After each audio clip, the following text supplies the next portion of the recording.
Good morning, church. Oh, let's try that again. There was only 3 people. Good morning, church. Oh my goodness, hi. If we haven't met before, my name is Jen. I have the privilege of being on staff here at the Exchange. And this morning, I am excited for one of our preaching team to come and bring the word. You know him as Errol. I also know him as Errol, so we're the same. So I'd love to invite Errol to come on up. If you would welcome him with me.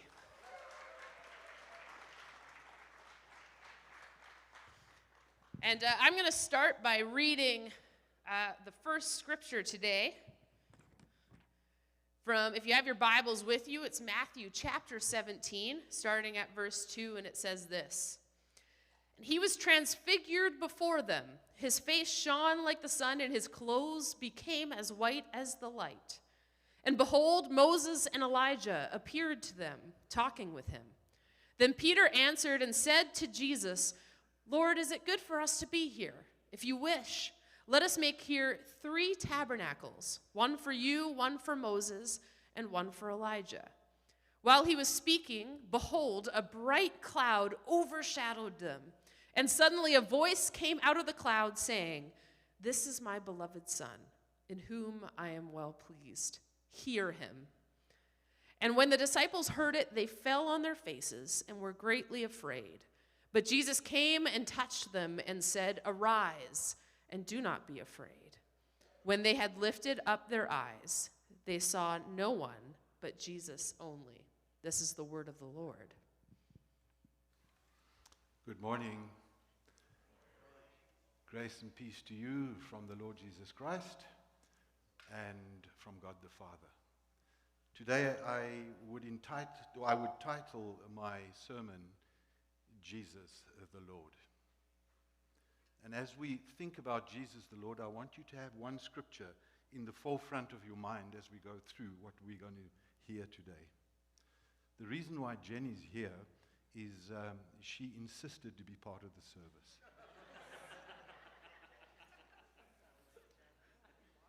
At the moment, she's Jen, but shortly she's going to be the Right Reverend van Steenhuisen.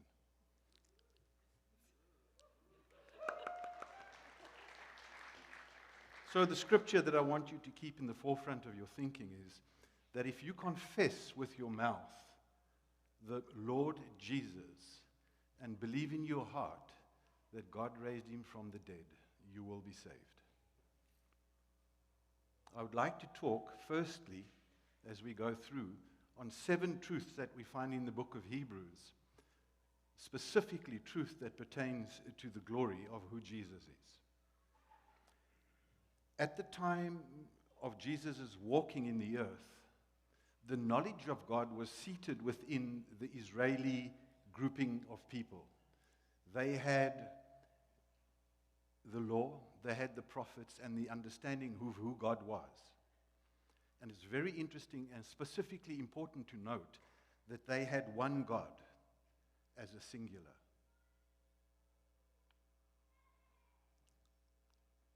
So the first portion is Jesus, exalted above, superior to, better than. I will speak on these as they unfold in Hebrews, and it is necessary for you to read the full passages of Hebrews to get the full picture. Because it's very dangerous if you have the yes, but verses that you use that can easily lead you astray. And don't do that. Please read the full picture so you get the full principle. Basically, principally, biblical faith is not primarily rooted in the fact that Jesus can do miracles, that he can multiply and get bread, that he can heal the sick and raise the dead. Biblical faith is principally rooted in who he is, in his character.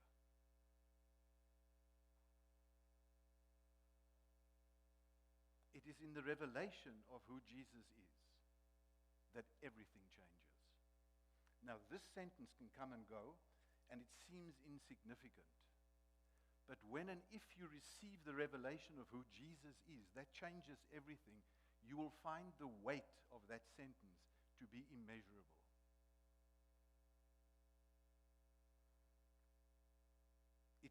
absolute depth and truth of the gospel.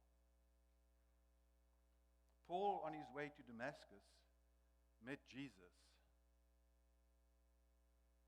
And Jesus was revealed in him. And this fundamentally changed Paul completely.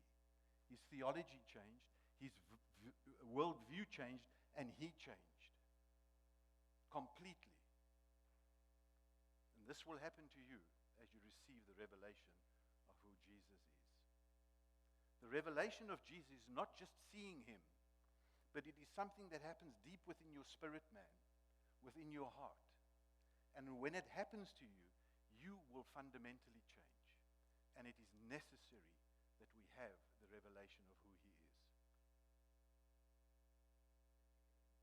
Paul's entire world changed. Ours needs to change too. Jesus is not an extension to, an addendum to, or an extra phrase to the old covenant. He is the absolute fulfillment and completion of that covenant, and exceeds it completely.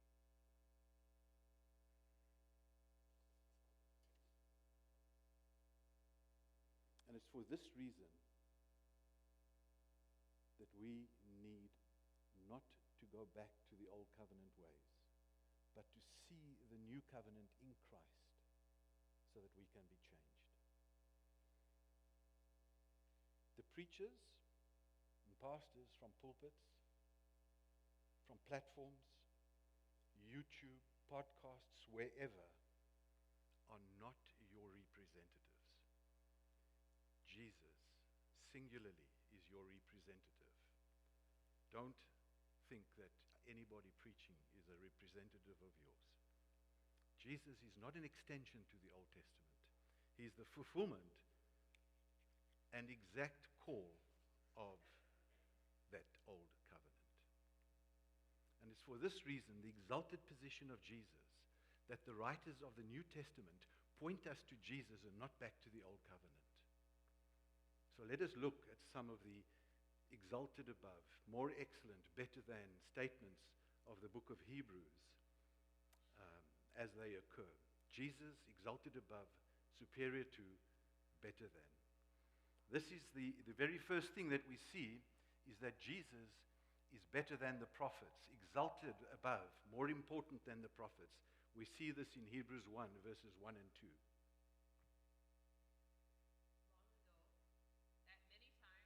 In many ways, God spoke to our fathers by the prophets, but in these last days, he has spoken to us by his Son. Jesus is the perfect, final, and only revelation of who God is. I would like to repeat that again. Jesus is the perfect, final, and only revelation of who God is. He is the revelation. He is the spokesperson. He is the final authority of God. No matter how important the prophets were in the Old Covenant, no matter the importance that the Jewish nation had for these people, Jesus is far exalted above the prophets. And therefore, when we read the prophets, we have to read the prophets in the understanding of who Jesus is. This was the first one. Jesus is superior to, exalted above the prophets. The second one is found in Hebrews 1, 4 to 14. Having become so much better than the angels, as he has inheritance obtained a more excellent name than they. For to which of the angels did he ever say, "You are my son, today I have begotten you"? And again, "I will be to him a father, and he shall be to me a son"? But when he again brings the firstborn into the world, he says, "Let all the angels of God worship him." And of the angels, he says, "Who makes his angels spirits and his ministers a flame of fire." But to the Son, he says, "Your throne, O God, is forever and ever. A scepter of righteousness is the scepter of your kingdom. You have loved righteousness and hated lawlessness. Therefore, God, your God, has anointed you with the oil of gladness more than your companions. And you, Lord, in the beginning laid the foundation of the earth, and the heavens are the work of your hands. They will perish, but you remain, and they will all grow old like a garment. Like a cloak, you will fold them up, and they will be changed. But you are the same, and your years will not fail. But to which of these angels has he ever said, "Sit at my right hand till I make your enemies your footstools"? Are they not all ministering spirits sent forth to minister for those who will inherit salvation? So let me summarize what was said. The writer in Hebrews says that Jesus has a more excellent name than the angels. And he sits at the right hand of God. He's not just a messenger. He is the Son of God, the King who must be honored. He's not just a servant of God. He is God. According to Judaism, because Moses received the 10 Commandments through the ministry of angels, they have placed angels in a very important place in their understanding of who God is.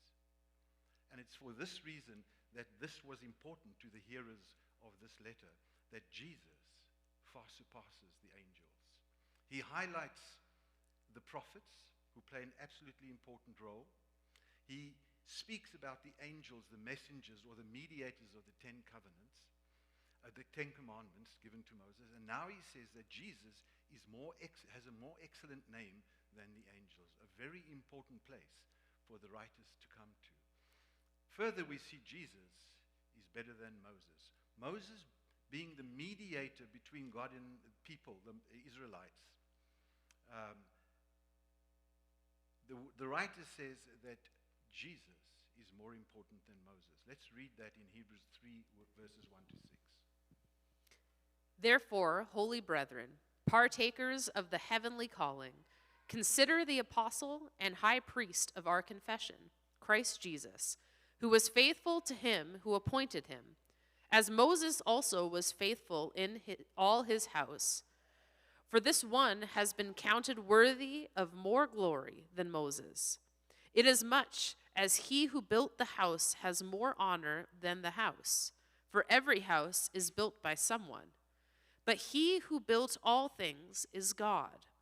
And Moses indeed was faithful in all his house as a servant, for a testimony of those things which would be spoken afterward. But Christ as a son over his own house, whose house we are if we hold fast the confidence and the rejoicing of the hope firm to the end. The author deliberately highlights the difference in status. He says that Jesus is not simply a servant in the house, but he is the Lord over the house. He's not a son just for being a son. He's the Son of God, the one who represents the Father's business. Better than the prophets, better than the angels, better than Moses. And now he highlights another person that is an important figure in the history of Israel. Moses is succeeded by Joshua. The name Joshua means savior. Joshua leads the Israelites into the promised land. He leads them over the Jordan. He leads them through the battle of Jericho. And he leads them into the physical promised land. But he can't do one thing. He can't give them peace. Jesus is the one who brings us the peace. He's the only one. Let's read this in Hebrews 4, 8 to 11. For if Joshua had given them rest, then he would not afterward had spoken of another day. There remains therefore a rest for the people of God. For he who has entered his rest has himself also ceased from his works, as God did from his. Let us therefore be diligent to enter that rest, lest anyone fall according to the same example of disobedience. This is something that Joshua couldn't do. He couldn't be the final salvation, leading into the rest. This is only something that Jesus could do. He alone. And this is where Jesus, the true Joshua, far surpasses Joshua of the Old Testament. Then the writer goes on to say in Hebrews 4:14 up to 5:10, Seeing then that we have a great high priest who has passed through the heavens, Jesus, the Son of God, let us hold fast our confession. For we do not have a high priest who cannot sympathize with our weaknesses, but was in all points tempted as we are, yet without sin. Let us therefore come boldly to the throne of grace, that we may obtain mercy and find grace to help in time of need. For every high priest taken from among men is appointed for men in things pertaining to God, that he may offer both gifts and sacrifices for sins. He can have compassion on those who are ignorant and going astray, since he himself is also subject to weakness. Because of this, he is required, as for the people, so also for himself, to offer sacrifices for sins. And no man takes this honor to himself, but he who is called by God, just as Aaron was. So also Christ did not glorify himself to become high priest, but it was he who said to him, You are my son, today I have begotten you. As he also says in another place, You are the priest forever according to the order of Melchizedek, who in the days of his flesh, when he had offered up prayers and supplications with vehement cries and tears to him who was able to save him from death. And he was heard because of his godly fear, though he was a son. Yet he learned obedience by things which he suffered. And having been perfected, he became the author of eternal salvation to all who obey him, called by God as high priest, according to the order of Melchizedek. Jesus, the superior, better high priest than the old covenant. This is incredibly important. We have the prophets, we have the angels, we have Moses, we have Joshua, and now the high priest. We know from the history of Israel and the Old Testament the very important place that the high priest took in the ministry that he had to perform in the tabernacle on behalf of Israel. Later, this role became a socio-political role where he stood between the Roman Empire and his people and represented his people to the Roman Empire so that they could be saved. So not only was it the role of the high priest, but it became the social political role that he had to fulfill, the high priest of the Old Covenant. It was also the high priest of the Old Covenant that arranged the arrest and trial of Jesus. This man had incredible influence and political power. Sadly, in the end, he used it for his own business. The writer says that Jesus is superior to, better than, the Levitical priesthood. And the reason he says this is because he only does one sacrifice of himself. It's not a sacrifice that is continuous and continuous and continuous, bringing the blood of animals every year for the people of Israel to be able to walk with the Lord. The writer says that Jesus is superior to, better than, the Levitical priests. He's the true high priest, not according to the Levitical standard, but according to Melchizedek, one who is there forever. He's the sacrifice and the high priest. He is the bridegroom and the feast. He is the lion and the lamb.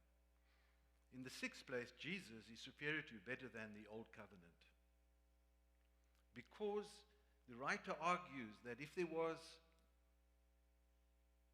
old covenant was perfect, it wouldn't need to fade away. But he says it needs to fade away. And Jesus comes as the perfect covenant. Let's read that in Hebrews 8:6-13. But now he has obtained a more excellent ministry, inasmuch as he is also mediator of a better covenant, which was established on better promises. For if that first covenant had been faultless, then no place would have been sought for a second. Because finding fault with them, he says, "Behold, the days are coming, says the Lord, when I will make a new covenant with the house of Israel and with the house of Judah, not according to the covenant I made with their fathers in the day when I took them by the hand and led them out of the land of Egypt. Because they did not continue in my covenant, and I disregarded them, says the Lord. For this is the covenant that I will make with the house of Israel after those days, says the Lord. I will put my laws in their mind and write them on their hearts, and I will be their God, and they shall be my people. None of them shall teach his neighbor and none his brother, saying, Know the Lord, for all shall know me, from the least of them to the greatest of them. For I will be merciful to their unrighteousness, and their sins and their lawless deeds I will remember no more. In that, he says, a new covenant. He has made the first obsolete. Now what is becoming obsolete and growing old is ready to vanish away. This new covenant is not an addendum to, or an attachment or a clause to the old covenant. Jesus is the complete and perfect fulfillment of the old covenant and brings in a new one. The old covenant gave us safety for a year, but Jesus delivers us from sin. It is a better covenant with better promises. We can't deny this. It's what is written about him. It is who he is. Jesus is superior to the old covenant. Then we see the seventh superior to, the better than, that is written in Hebrews 9:12-14. Not with the blood of goats and calves, but with his own blood he entered the most holy place once and for all, having obtained eternal redemption. For if the blood of bulls and goats and the ashes of a heifer sprinkling the unclean sanctifies for the purifying of the flesh, how much more shall the blood of Christ, who through the eternal Spirit offered himself without spot to God, cleanse your conscience from dead works to serve the living God. It's so important to hear that Jesus is superior to the sacrificial system of the old covenant. So important that the writers come to this place. He's better than the prophets, better than the angels, better than Moses, better than the law, better than Joshua, better than the sacrificial system, better than the high priest. To sum it up, Jesus is better than the ways that the Israelites knew him to be. A very important place to come to. Remember now, the things that are written here are primarily written to the Israelites who know God as one God. And here he's saying that your system of worship is inferior to the system that is being brought about by Jesus. The word, when it communicates 7 truths in a string, like in Hebrews, then God the Father wants us to pay very close attention and understand something that he wants to tell us. Jesus is superior to. Effectively, the book of Hebrews, with these 7 truths, are communicating 2 things. The first thing that it is communicating is that it singles out Jesus and expresses him as superior to. It says he's superior to the old ways. There's a new way. The second thing it does, it places Jesus in the most important position pertaining to God and people. He is the Lord. He is the Son of God, Most High. He's the complete and perfect revelation of who God is. Hebrews concludes after a long discussion and leads up to the words that say the following: Since we are surrounded by such a great cloud of witnesses, let us fix our eyes. Listen carefully to these words. Let us fix our eyes. Let us fix our eyes on Jesus, the author and perfecter of our faith. The author, the beginning, the perfecter, the end. It is truly Jesus, who is the Alpha and the Omega of God. Everything is in him, and he is everything. Do not go back to the old ways of the old covenant, where we ask somebody, as Israel did, go and represent us before God. Don't go there. Jesus is your representation. Jesus the Lord. Jesus the Lord is the key reason, the center and the glory of the Christian life.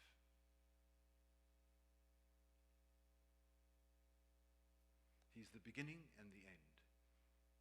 He's the revelation and the summary, just as it states in Hebrews. He upholds all things in the power of his own hands, in his words. Matthew 17, 2-8 again. And he was transfigured before them. His face shone like the sun, and his clothes became as white as the light. And behold, Moses and Elijah appeared to them, talking with him. Then Peter answered and said to Jesus, Lord, is it good for us to be here? If you wish, let us make here 3 tabernacles, one for you, one for Moses, and one for Elijah.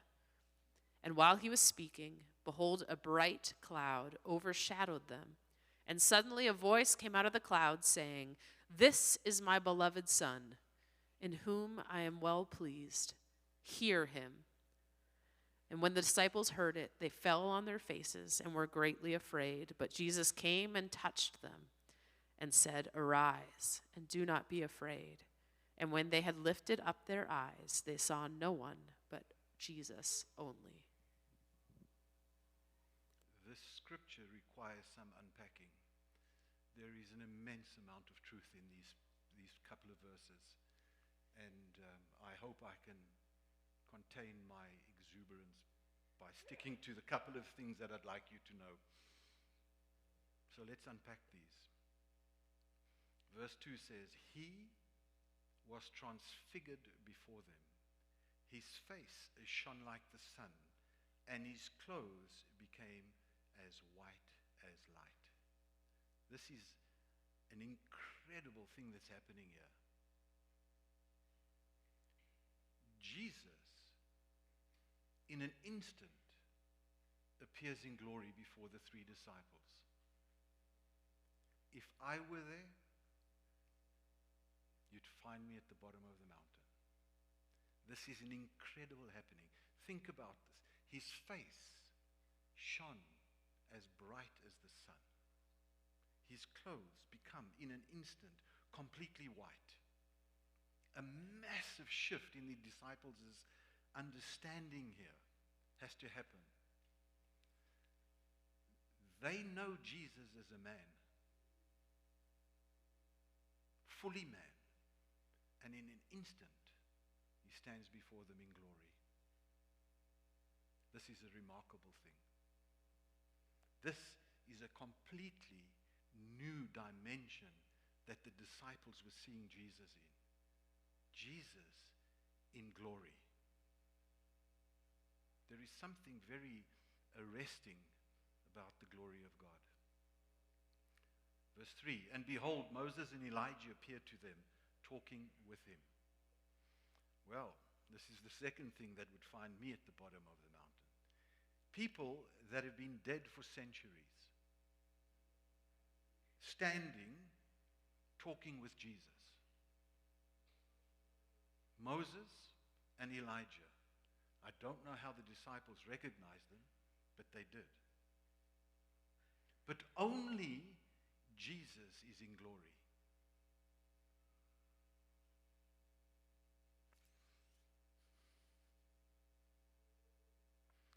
We know from scriptures that Moses represents the law.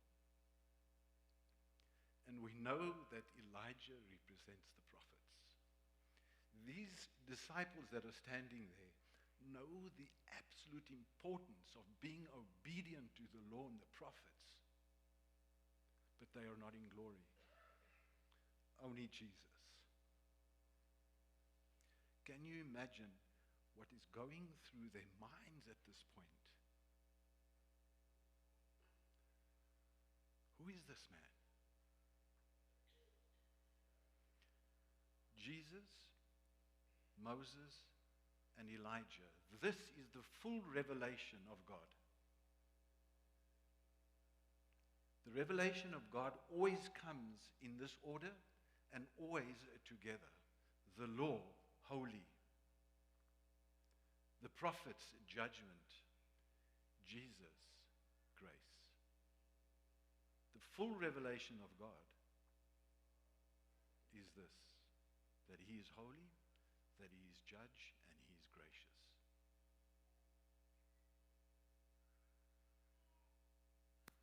Moses delivered the people out of Egypt.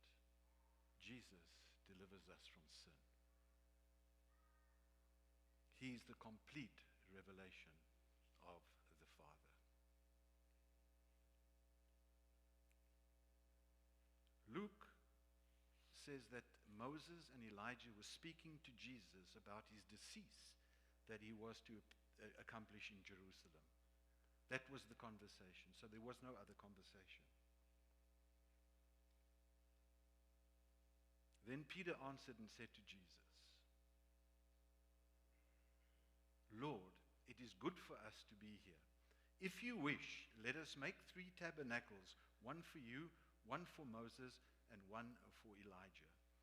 So, another gospel says that Peter didn't know what he was saying. So Peter is standing there looking at all of this, and he's looking at his fellows, and he's a little confused about all this glory and the dead people.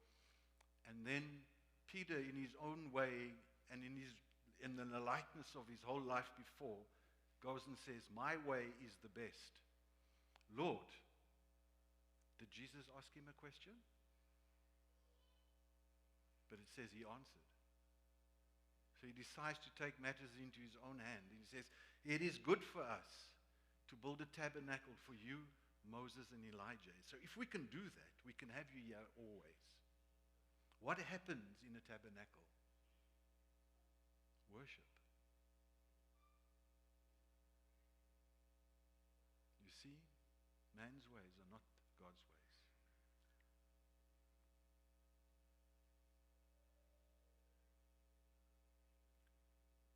We have the next verse. Let's just carry on to that. My mind's jumping to a number of things. While he was still speaking, behold, a bright cloud overshadowed them, and suddenly a voice came out of the cloud saying, this is my beloved Son, in whom I am well pleased. Hear him. This is a very important piece to understand. If you can understand just these couple of verses, your life will change.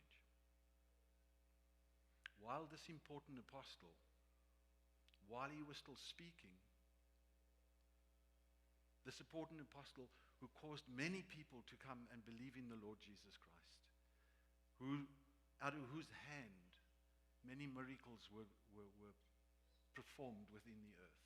While this guy was still speaking, he was rudely interrupted by no other than the Father. And the Father says, this is my Son, in whom I am well pleased. Listen to him.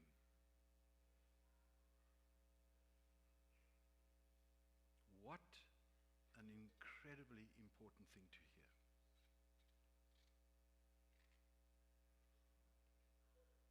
The Father's voice comes out of the cloud that was overshadowing them on the top of the mountain. The same cloud that overshadowed Moses when he received the 10 Commandments. The same cloud that overshadowed the tabernacle in its consecration, or when it overshadowed as God wanted to speak to the people of Israel. Out of this cloud comes this voice. What did they hear? You see, God could have said anything at this point. He could have said, Peter, in 2,000 years, the iPhone.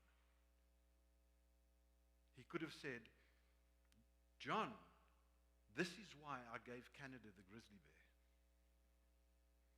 He could have said, this is how I brought water from a rock.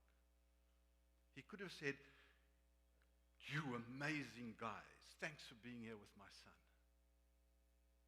He could have said, "This is how biology works." He could have said, "This is who I am. Look at me. I'm glorious." No, he says the following: "This is my son in whom I'm well pleased. Listen to him."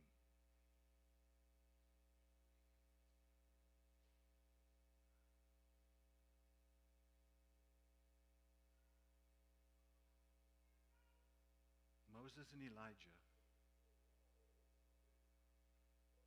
are the shadows of the real one to come, Jesus. Imagine what went through the disciples' minds at that point. We know Jesus as a man. And now the Father is singling him out and saying, "This is my son, God." Who is this man, Jesus? God? This is a very confusing time for these disciples because they are being introduced to something they're not aware of. They had a singular God, now there's two.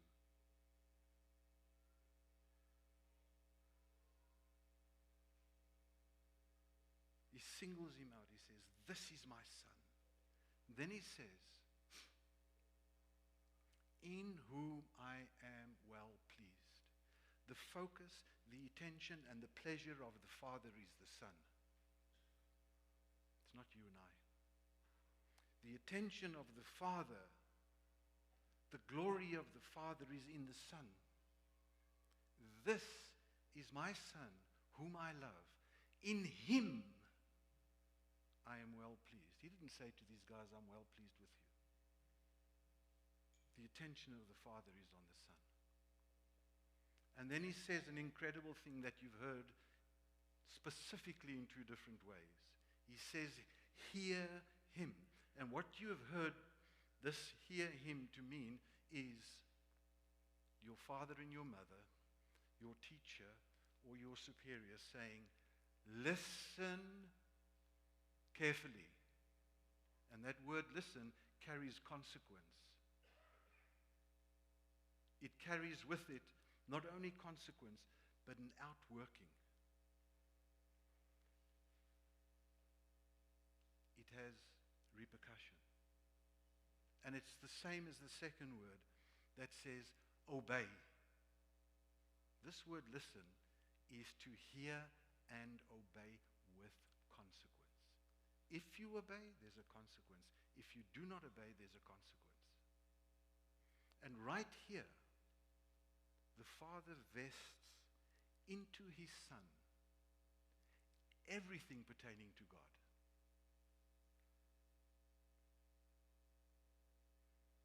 And when the disciples heard this, they fell on their faces and were greatly afraid. When the disciples heard, what did the disciples hear? Did they hear the voice coming out of the cloud, or did they hear Jesus is Lord?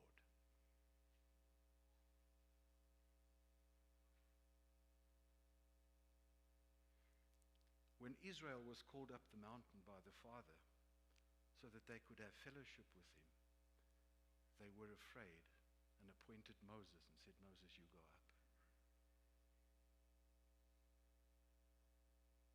The outworking of the administration and ministry of God is exactly the same.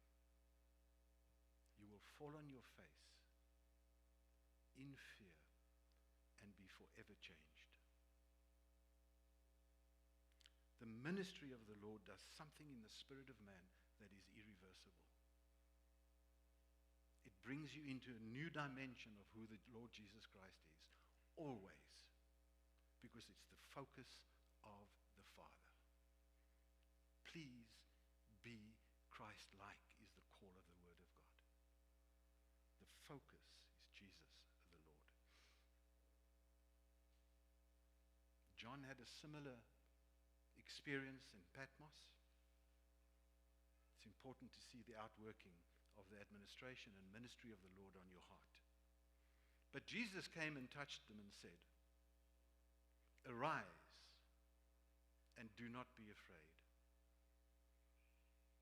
Listen carefully. When they lifted their eyes, they saw no one but Jesus. The law, gone. The prophets, gone. The Father in his overshadowing cloud, gone. They lift up their eyes and they see Jesus only. The disciples immediately realize the importance of Jesus and that the law and the prophets were a shadow predicting him, speaking of him, Jesus the Lord. The complete and absolute authority of the Godhead, everything pertaining to God, the Father vested in his Son when he said, "Listen to him."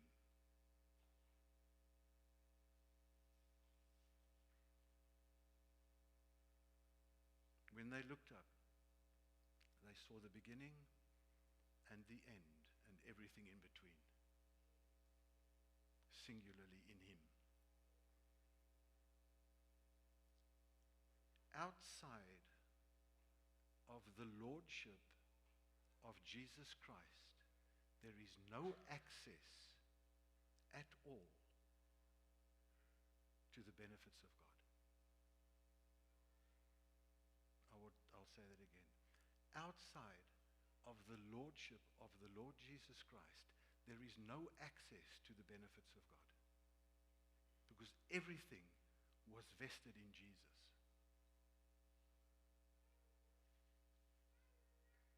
He says, Jesus says, "I am the way, the truth, and the life.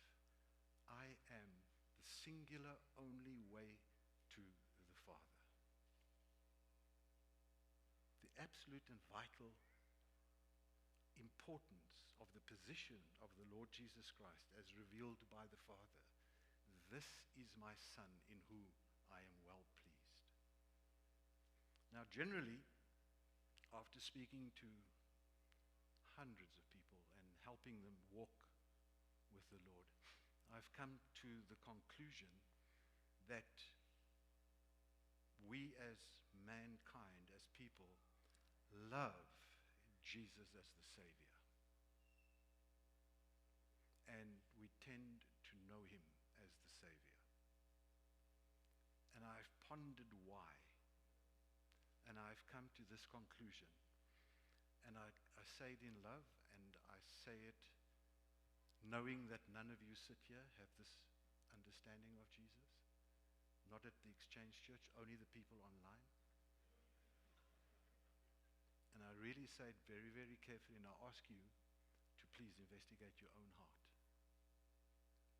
We know Jesus as Savior because we love what he can give us.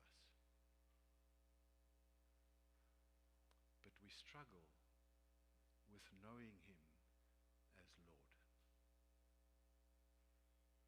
And my thoughts and conclusion is, Jesus, it's okay that you are my Savior, but my time, my money, my things are mine. I will do with them as I please. I do not want you to interfere. It's okay that you are my Lord, that you are my Savior, but being my Lord is a little difficult. Lord Jesus, I'm going to look after my children. I'm going to guide them and teach them, put them into school and allow them to do anything because I do not trust that you can look after them.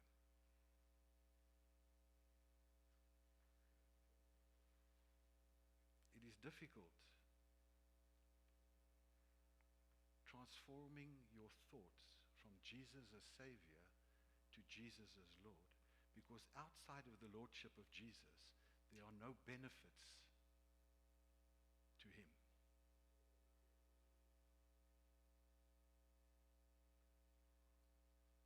Do you know Jesus as Lord? Do you truly know who he is? Has he started to appear in glory? Or is he still just a man?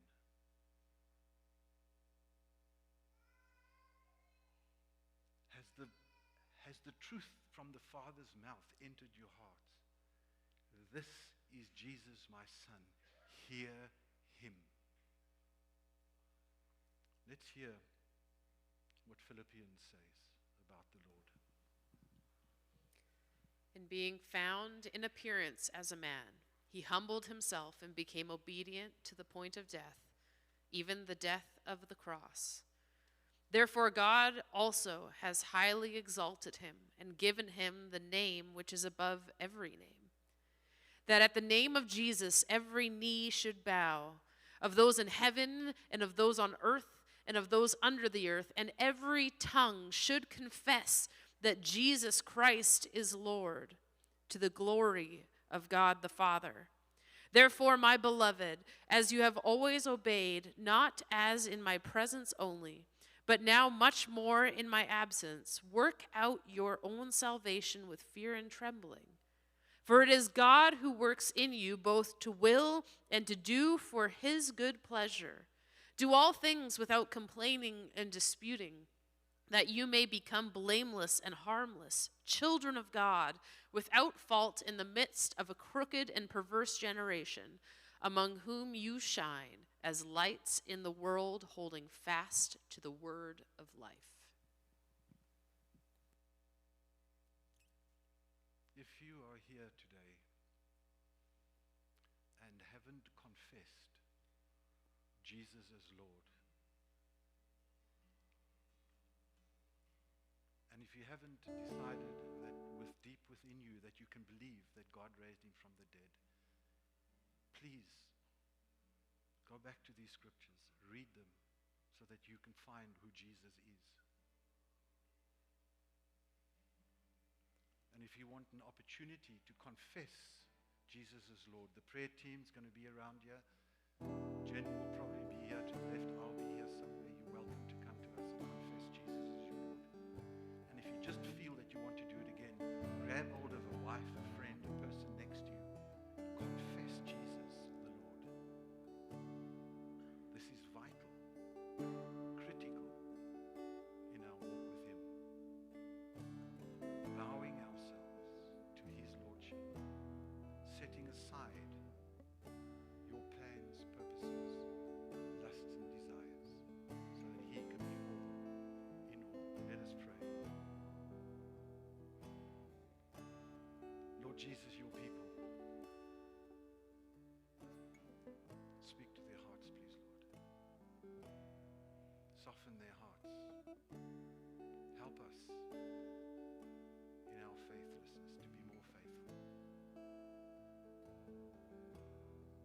Lord Jesus, we honor you as Lord of Lords and King of Kings. You are the mighty God.